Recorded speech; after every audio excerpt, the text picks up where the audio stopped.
So this morning I realized that we're already at about halfway through 2019, which made me feel like getting my shit together to shoot my top 10 list of last year. That's right, last year, like I promised you guys months ago. I did make the list a while ago, and looking back at it, still pretty uninspiring. It actually might be a step down from the underwhelming outcome of 2017. Obviously, these are far from being terrible, but frankly, most of the films on this year's list would not have even made the honorable mentions on a good year. Nevertheless, there were a few that stood out amongst the general drop in quality of the recent K-cinema industry, so here goes.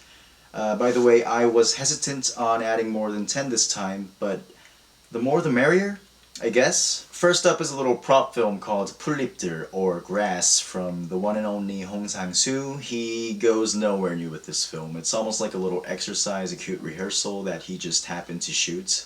But then again, most of his films do share that same aesthetic. So it's set in a cafe where a bunch of characters mingle, and the filmmaker starts to play with the time narrative, which does get interesting after a while. Fans of his work should check it out, hardly a must-watch, but it's barely an hour long, so it shouldn't take up too much of your time. Next, we got a romantic comedy by the name of 너의 결혼식, or On Your Wedding Day. A well-rounded rom-com with fresh characters, good chemistry, and a tolerable script. Pretty good first half, and a not-so-good latter half with a surprisingly down-to-earth ending. Recommendable. Heading on to the top of the list, number 10, we got 암수살인, Dark Figure of Crime.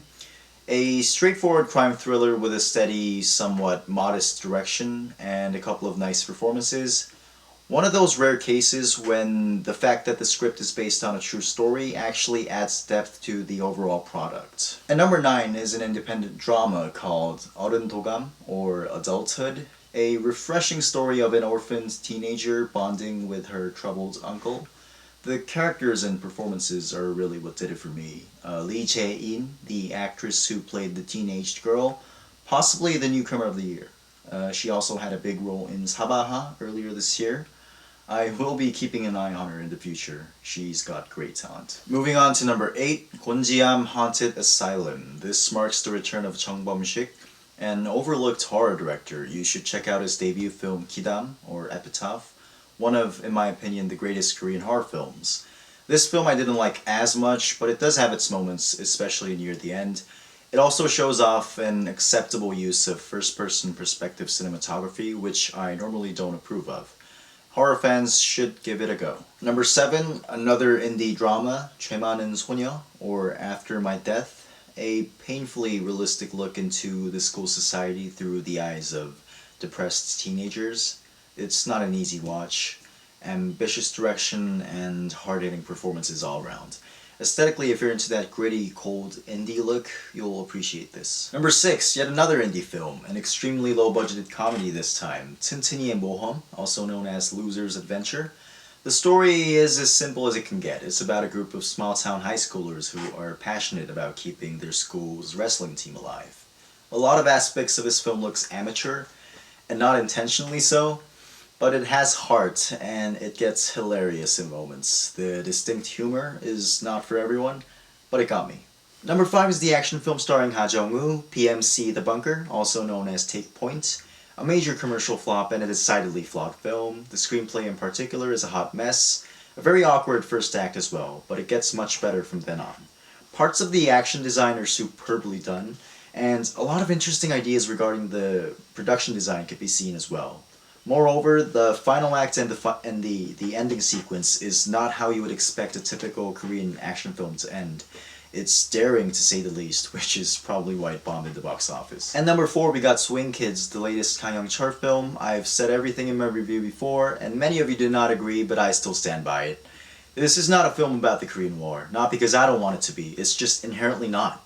You do not set up a film that way, shift its gear halfway through, and casually call it a war film. That's cheating. Although setting it up as a war film from the top would not have made it any better. However, like I've said before, the first half of the film, gleefully entertaining. I'd still recommend it. Number 3 would be the latest Yoon Jong-bin film, 공작, The Spy Gone North. A pretty orthodox, well-rounded spy drama. Great performance from Lee Sung-min, and some fine cinematography as well. The only issue I have with this one is that I honestly expected something more from Yoon Jong-bin. Just look at his works like Nameless Gangster. The guy's clearly an expert in bending genres and playing with genre cliches. Naturally, I was a bit disappointed in that regard, but still a solid film. At number 2, we got a subtle indie drama by the name of Kunsan, or Ode to the Goose. This is the latest from Chang Liu, a Korean-Chinese director that I talked about before in my A Quiet Dream review. Coming from a big supporter of him here, this might be his finest film to date, direction-wise. You can really tell that he's completely in command of the rhythm of the air that breathes inside the frame. Even if you've never actually been to Kunsan, you can definitely feel that tranquil atmosphere surrounding the location. The narrative is intentionally illogical. It moves all around the past and the present, and he effortlessly weaves them in together and somehow finds sense in it. It's beautiful, really. On top of that, Pakir, as always, is sublime. Go check it out. And finally, coming in at the top is, of course, the Chang-dong film Burning.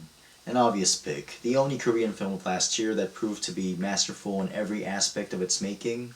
Looking back at his filmography, though, I wouldn't put it up as my personal favorite of his, but it definitely does mark the beginning of a new chapter in his artistic career.